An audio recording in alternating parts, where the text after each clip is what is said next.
How's it going, everybody? Archibald does it all, back with Vlogisode 4. Today I'm going to be doing a consumer level start out vlogger review on the Osmo Pocket.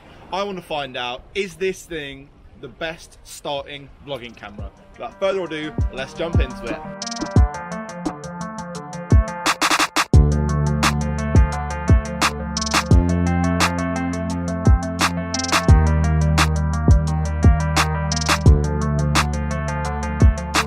I want to get a video shot entirely on the Osmo Pocket, nothing else. Okay, fine. So when I said a video shot entirely on the Osmo Pocket, you can't blame me for getting at least one drone shot. The only attachment I'm going to be using is the wireless module so that I can see what I'm filming. It's like screenception, isn't it?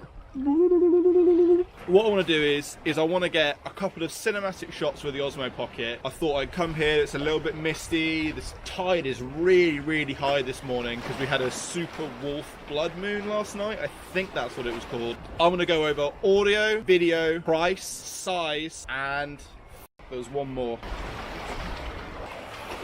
Usability. Is this thing easy to pick up out the box and shoot? Let's just crack on. Let's get some beautiful shots. Let's get some nice shots. And yeah, let's see where we go from there.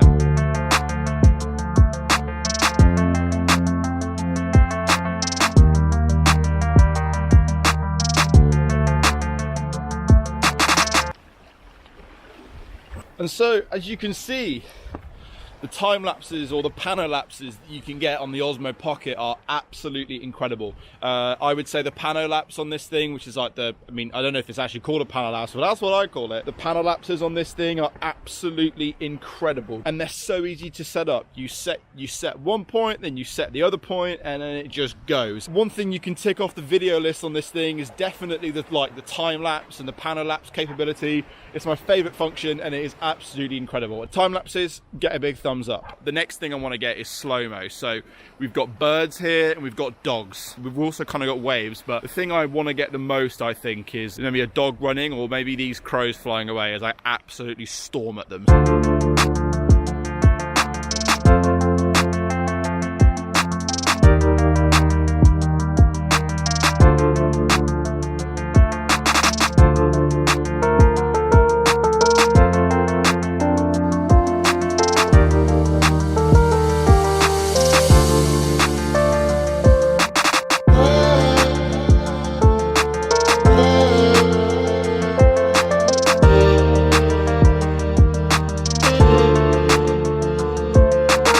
That's going to sum up the video test now. We've done a time lapse, we've done a slow-mo, we've got normal video as well, just me talking to the camera. So without further ado, let's get back somewhere nice and warm because my hands are freezing, and let's actually review this thing. I'll see you in a bit.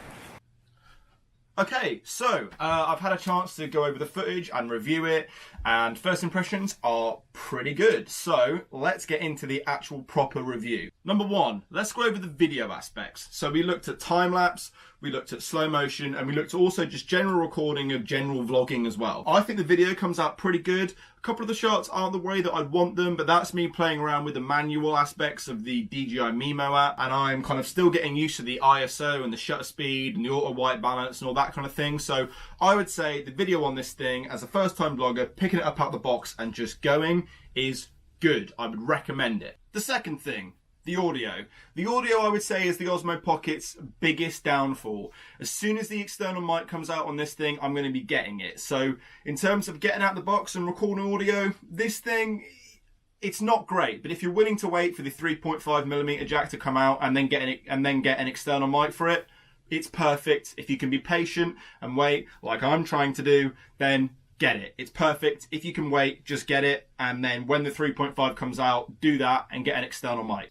The third thing, the price. Now this is going to be a big one, okay? This thing costs £349 retail. Plus all of the accessories, that's an extra £100. So you're looking at about £450 to get started without buying the 3.5mm or the external mic, which is probably going to set you back another £60–70 depending on the quality of mic you get. So it's expensive, but if you look at the likes of the Sonys and the Canon G7Xs and big DSLRs where you have to buy the DSLR, the tripod, the mic, anything else that you might need, £450 starts to look not as bad. So maybe consider that when you think of what you're getting here compared to what you'd have to buy if you were to do a whole Casey Neistat style vlogging setup.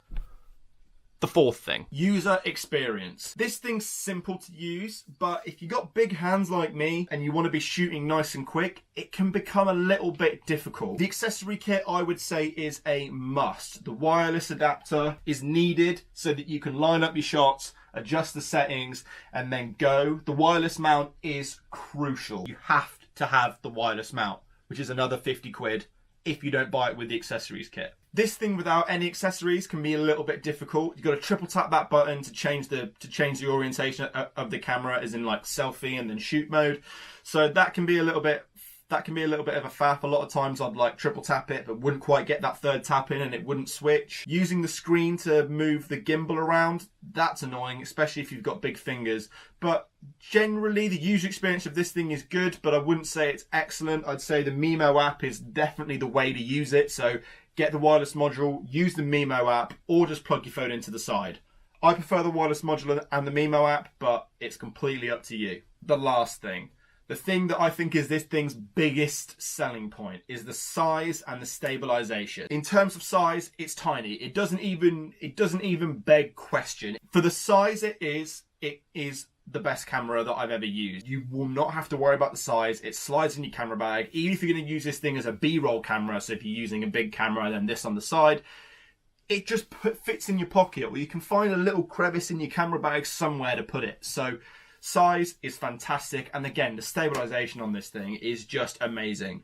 When I was chasing those crows in slow-mo, I was literally full on running across the beach, and there's nothing. It's just a nice slow track. So stabilization on this thing is incredible, which is one of its biggest selling points, and its size, which is its second biggest selling point, they're perfect. It's amazing. The verdict. If you are a base level consumer, you're just getting into vlogging, you want to start making YouTube videos, you've got a spare £500 to invest in a camera, I personally, my opinion, get this camera. Once you get the external mic on it, when you've got the wireless module and the wheel and all the attachments you need, you won't need much else. It's better than my Canon 7D. This thing for me will probably be my A-roll camera for some time to come, and if they release a kind of like DJI Osmo Pocket Model 2, I'll probably buy it as well, just because it's incredible. If you're a new vlogger, you've got £500 to invest, you want to take that leap and you want to take that leap into YouTube, this thing is a great place to start. Okay guys, I really hope you've enjoyed this little review, something a little bit different. We haven't done a review just yet. I really hope you enjoyed watching the video. Let me know down below if you enjoyed it, or let me know if you didn't and you think I'm rubbish at this, because I need to know either way. Smash a like on the video if you enjoyed it. Make sure you're subscribed if you're not already, and I'll see you guys in the next video, which, spoiler alert, I'm going to be skiing. Thanks for watching guys. See you later. Bye.